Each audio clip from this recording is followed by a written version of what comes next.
Hace no mucho exhumaron sus restos del Valle de los Caídos y se armó un revuelo importante. ¿Lo recordáis? ¡Quiero ir a misa! ¡Quiero ir a misa!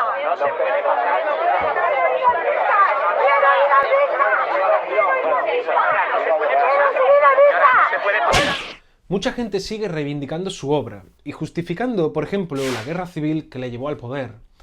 Y le dedicaron, además, una graciosa cancioncilla sobre su culo blanco. Sí, de verdad. ¿Sabéis de quién hablo? De Francisco Franco, dictador español durante buena parte del siglo XX. Sí, ya sé que tú lo sabías, que eras muy inteligente, ¿no? Como esos chicos de tu edad que, bueno, mejor no les preguntamos, ¿eh? O si no, mirad. ¿En qué año comenzó la dictadura franquista? En el 67 y finalizó en el 69 o algo así. La verdad que no estoy muy puesta. El Franco, después Primo Rivera y después el rey Carlos este. 966. Eso fue ya hace mucho tiempo. 1990, no, 86. Que estemos cultos. Cuando me hizo el primer canuto, gol. Hola, soy el profesor José Antonio Lucero y en este vídeo vamos a realizar un resumen del largo periodo de la dictadura franquista que siguió al final de la Guerra Civil Española, que veíamos en ese vídeo anterior que os dejo ahí arriba, y que terminará con la muerte de Francisco Franco en 1975, poniendo con ello fin a su régimen. Pero antes de nada, acércate. Si quieres hacerte mecenas de la cuna del Licarnaso, ¿por qué no me visitas en este enlace que os dejo aquí para comprobar todas las ventajas que puedes encontrarte? Y ahora sí, comenzamos con el vídeo. ¡Adelante!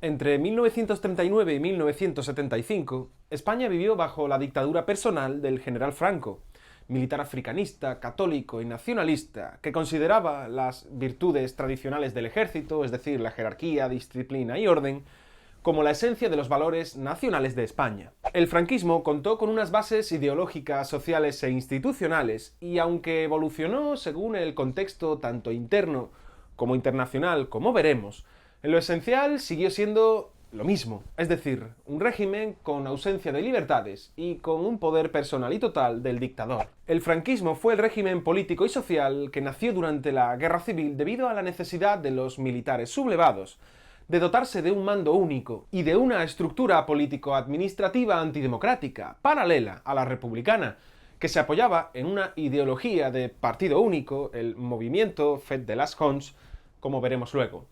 Con la muerte de los generales Sanjurjo y Mola, el líder indiscutible fue Franco, quien configuró una dictadura personal y militar y concentró en su persona los poderes, que ya sabéis, ejecutivo, legislativo y judicial, siendo nombrado generalísimo de todos los ejércitos, jefe del movimiento, jefe del Estado y del gobierno, y con potestad legislativa y caudillo como un personaje providencial en su misión de salvar la patria para todos los españoles. Esta dictadura conservadora asumió los intereses económicos y sociales de las oligarquías, que, atemorizadas por la posibilidad de que el movimiento obrero organizado acabara con su situación de privilegio financiero, apoyaron al nuevo régimen. El general Francisco Franco supo aprovechar esta coyuntura, comprendiendo que al mantener la tranquilidad de los poderosos podría perpetuarse en un poder que había conseguido por las armas, como ya sabéis.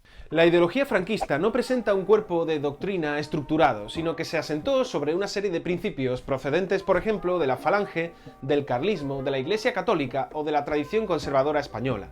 Las características fundamentales de este régimen serán, por tanto, las siguientes. En primer lugar, el rechazo a la democracia liberal, ya sabéis, el sufragio, las libertades, la Constitución, considerada inadecuada para el pueblo español, que era visto como un menor de edad, cuyo supuesto carácter bárbaro y anarquista le incapacitaba para la vida en democracia. Sería superior y más apropiada, según pensaba el régimen, la democracia orgánica, modelo corporativo de participación que veremos luego. En segundo lugar, nos encontramos también con una fuerte represión del marxismo y del movimiento obrero. El anticomunismo del régimen llevó a perseguir con dureza a los activistas de izquierdas, considerados responsables de los males del Estado y de las conspiraciones contra él. El nacionalsindicalismo fue la alternativa que planteó el franquismo y encuadró a los trabajadores en los sindicatos verticales oficiales como medio para evitar la lucha de clases y el movimiento obrero. En tercer lugar, nos encontramos con un exacerbado nacionalismo. España sería una nación unida, centralizada y uniforme, ya sabéis, una grande y libre, según el modelo de Castilla, y se rechazaron los nacionalismos periféricos, considerándolos separatistas. En este sentido, se prohibió el uso en acto público, escuela o iglesias de los idiomas, por ejemplo, catalán, vasco y gallego. La siguiente característica sería el nacionalcatolicismo, algo así como la ideología del régimen. El régimen identificó a la patria con el catolicismo, la religión oficial del Estado, ya que se consideró parte esencial del alma española. La jerarquía eclesiástica calificó de hecho la guerra civil como una cruzada y apoyó al régimen, y la moral y los principios católicos impregnaron la vida del país. Por último, otra de las características sería la nostalgia de un pasado glorioso, que llevó a proclamar que la nación tenía un destino imperial, entendiendo como la difusión de sus principios espirituales por el mundo. Por ello, los modelos a imitar en España eran la España de los reyes católicos y el viejo imperio español del siglo XVI, ya sabéis, con Carlos V y Felipe II. Por el imperio hacia Dios, decían. A partir de los años 60, la modernización del país y la introducción de ideas, comportamientos sociales y costumbres extranjeras harían pasar a un segundo plano estos valores, sobre todo para la generación que no había vivido la guerra. Los grupos sociales que apoyaron al bando nacional durante la guerra civil fueron los que sostuvieron estos valores anteriormente vistos y también, propiamente dicho, al régimen franquista.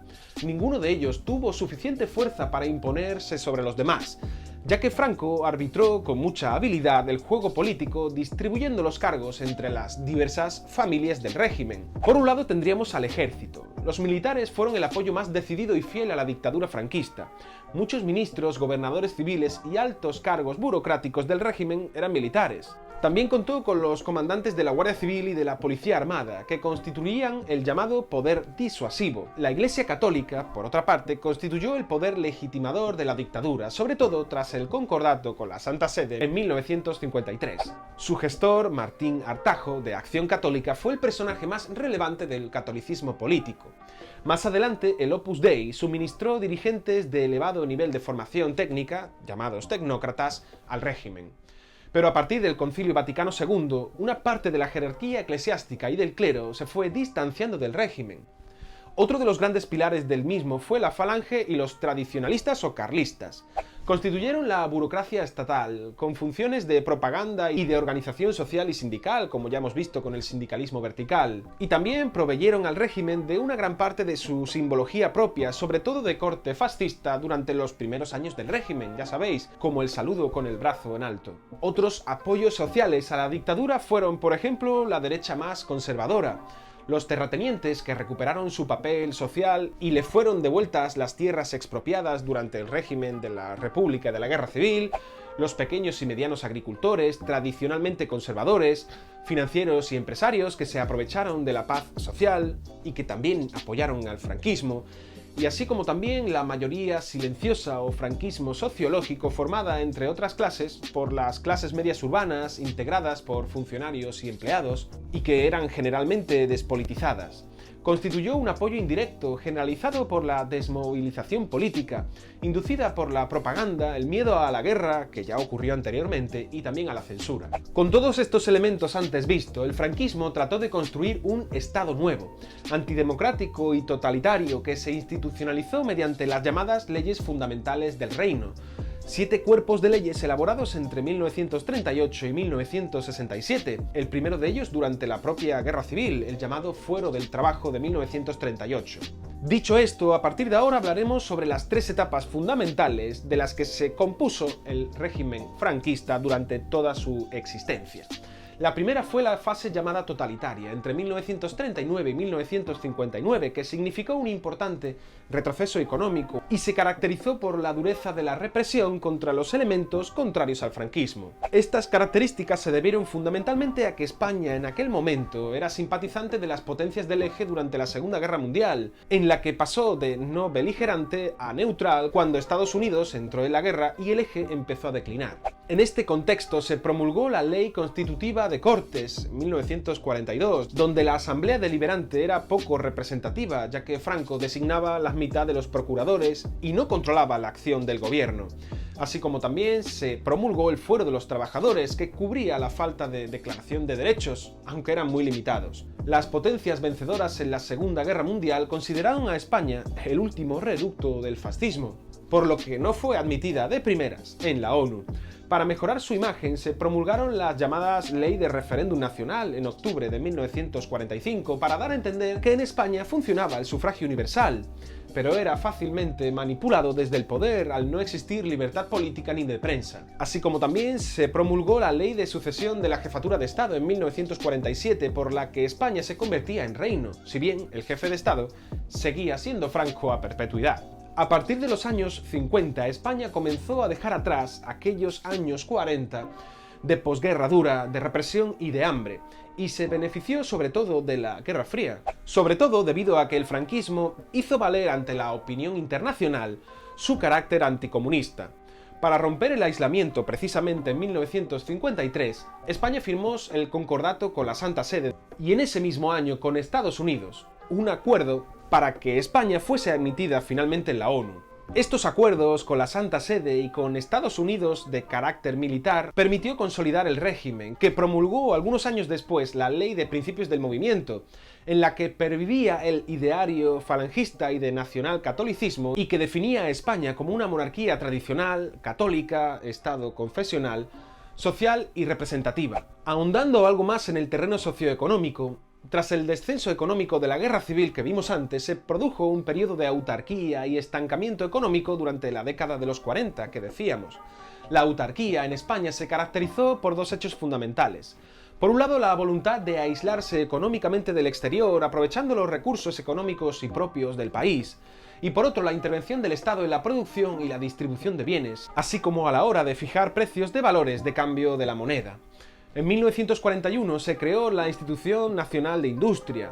La poca productividad hizo que se racionalizaran los alimentos por medio de las cartillas de racionamiento, que favoreció un mercado negro de productos de primera necesidad, llamado extraperlo, y además se incrementaron, por tanto, las desigualdades sociales. Todo ello, como decíamos, fue mejorando a partir de los años 50, hasta llegar a la década de los 60, conocida como la fase tecnócrata, y caracterizada por un gran crecimiento económico, como veremos. Podemos considerar el comienzo de esta fase, sobre todo a partir del año 59, con el Plan de Estabilización, que dio pie al desarrollismo de los años 60. Franco nombró varios ministros tecnócratas del Opus Dei, produciéndose así una modernización de la economía y de la sociedad, y una tímida apertura política con la Ley de Prensa, la Ley Fraga de 1966 y la Ley Orgánica del Estado de 1967, que sustituyó al Estado Nacional Sindicalista por una democracia orgánica basada en la familia, el municipio y el sindicato, unidades nacionales representativas de la sociedad consideradas superiores a los partidos políticos.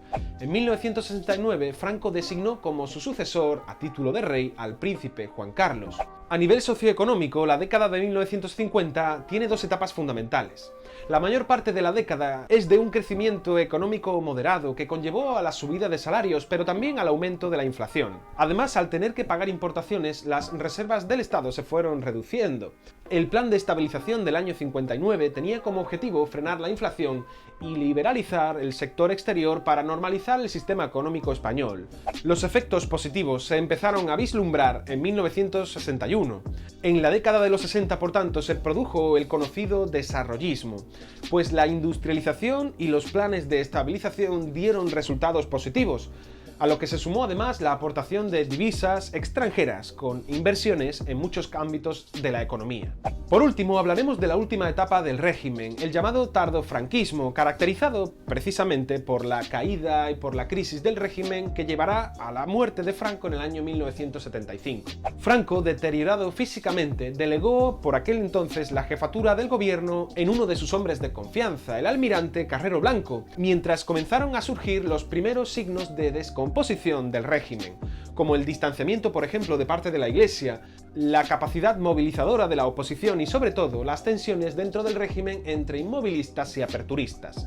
El 20 de diciembre de 1973, el grupo terrorista ETA, que veremos en vídeos próximos, asesinó a Carrero Blanco y se endureció la represión con la ejecución en septiembre del 75 de 5 militantes de ETA y del FRAP, ocasionando la protesta internacional. Al mismo tiempo, los marroquíes iniciaron en el Sáhara Occidental la Marcha Verde, cuyas tensiones llevarán finalmente a que España abandone este territorio colonial africano. A todo ello hay que sumarle la crisis económica de 1973, una crisis internacional que también tuvo su reflejo en España, puesto que produjo un freno a la expansión económica española, puesto que aumentó la inflación y el déficit.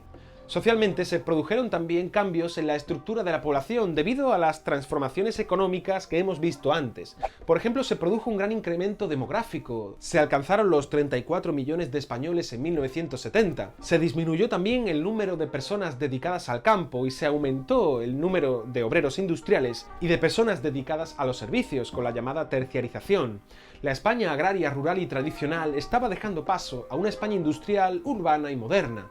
Y por tanto se produjo un incremento importante de las clases medias urbanas y un inicio además de la sociedad de consumo, con la aparición en los hogares españoles de la televisión, del frigorífico o del SEAT 600, que fue todo un éxito de ventas. A todo ello además se le suma el aumento del nivel de vida provocado por el desarrollo de la seguridad social que garantizaba la asistencia médica o las pensiones, así como también, por ejemplo, la Ley General de Educación de 1970, que ampliaba la escolarización obligatoria hasta los 14 años y que disminuyó el analfabetismo. También se produjeron profundos cambios en la mentalidad de los españoles, sobre todo de los más jóvenes, en contacto con la vida urbana, con la televisión o con los turistas extranjeros, lo que hizo que adquirieran una mayor conciencia política, aspirando a que España se convirtiese en un régimen de libertades democráticas. En lo referente a la oposición al gobierno, durante la posguerra, el gobierno de la República mantuvo su existencia en el exilio, mientras que en el interior, inmediatamente después de la Guerra Civil, los maquis mantuvieron la lucha hasta 1948 aproximadamente. A partir de los años 50 fueron importantes las tensiones en el mundo estudiantil, como por ejemplo en la Universidad Complutense, y en el mundo obrero con huelgas, a pesar de la escasa presencia por aquel entonces de la UGT y de la CNT, como ya sabréis, clandestinos. Fue a partir de los años 60 y 70 cuando los cambios sociales que hemos visto anteriormente facilitaron la generalización de la oposición. Esta oposición se caracterizaba por un lado por los movimientos obreros, primero a partir de comisiones obreras y del Partido Comunista y luego a partir del PSOE, que durante todo el franquismo estuvo debilitado y dividido. Por otro lado, tenemos que destacar los movimientos nacionalistas catalán y vasco, y cómo de este último surgirá un grupo terrorista, ETA, que tendrá mucha relevancia en este periodo y veremos después en el próximo. Y por último, el otro gran grupo opositor al régimen en el tardofranquismo fue el movimiento estudiantil y de los católicos de base, que consiguieron crear una contestación social clave para la transición a la democracia. Como ya hemos visto, el 20 de noviembre del año 1975, un enfermo y muy debilitado Francisco Franco moría tras una larga agonía, dejando al país dividido entre la incertidumbre y la esperanza. Y todo lo que vendrá después de ello lo veremos en el próximo vídeo. ¿Qué te ha parecido este vídeo? ¿Por qué no me lo dejas aquí abajo en los comentarios, así como también tu like y tu suscripción? Para no perderte nada de ninguno de los vídeos con los que estamos repasando la historia de España de cara a la prueba de la EBAU. Y recuerda que también puedes hacerte mecenas de la Cuna de Alicarnaso para acceder a un montón de ventajas. Nos vemos en el próximo vídeo. ¡Adiós!